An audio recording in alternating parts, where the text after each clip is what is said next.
How can a mother kill her own child? Is the outraged reaction to an Indian mother, Suchana Seth, allegedly killing her own 4-year-old son. According to reports, Suchana strangled her son and then put him in a bag and tried to flee in order to hide her crime. Killing one's child, filicide, may seem rare, but, in the US, it happens about 3,000 times every year. More often it's the father who is the perpetuator 57.4% of the time compared to the mother.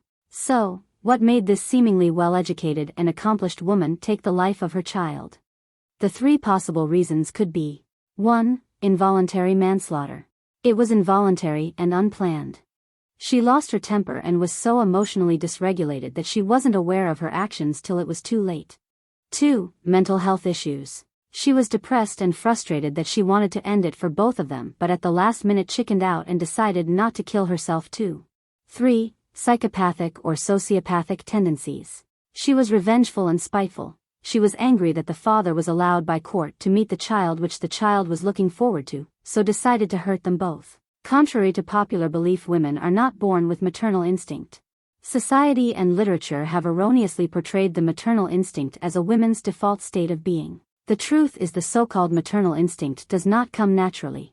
Like all behaviors, maternal behaviors are the product of the conditioning of the environment, the past and current, childhood and societal expectations of a woman's role.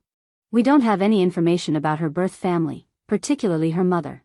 The level of mothering one received as a child influences how one mothers. Psychologist Harry Harlow's monkey experiments revealed that early caregiving deprivation was found to have retarded the mother's emotional development.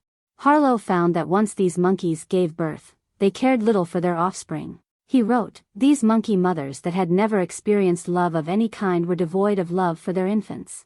While some mothers simply ignored their children, Harlow characterized others as evil and abusive, and in some instances even killed them. Suchana, the CEO of a Bengaluru-based startup Mindful AI lab, probably had high expectations for her personal life. She could have had the entitled narcissistic belief that women can have it all, career and family. She expected all her ducks to magically fall in a row with regards to her life. But that didn't happen, which may have led to the marriage breakdown and subsequent divorce. This must have triggered her narcissistic rage and unhinged her mental stability. Like many divorce cases, hers too seemed acrimonious. It's the dogfight of how badly I can hurt my spouse. Sadly, children become the collateral damage of 2 hurting individuals who are in constant war. Parents are completely oblivious to the feelings of the helpless child they were instrumental in bringing into the world. It's a sad state of affairs, and I'm not being facetious when I say that it can happen to anyone. As a parent, who hasn't lost one's temper and became highly reactive to one's child, I know I did quite a few times, which I'm really ashamed of. Sometimes, in the heat of our highly reactive and volatile state, we aren't aware of our actions, and before we know, the fatal blow has been struck and an innocent life has been snuffed out. Let this case be a wake-up call to every parent to evaluate their own parenting deficits.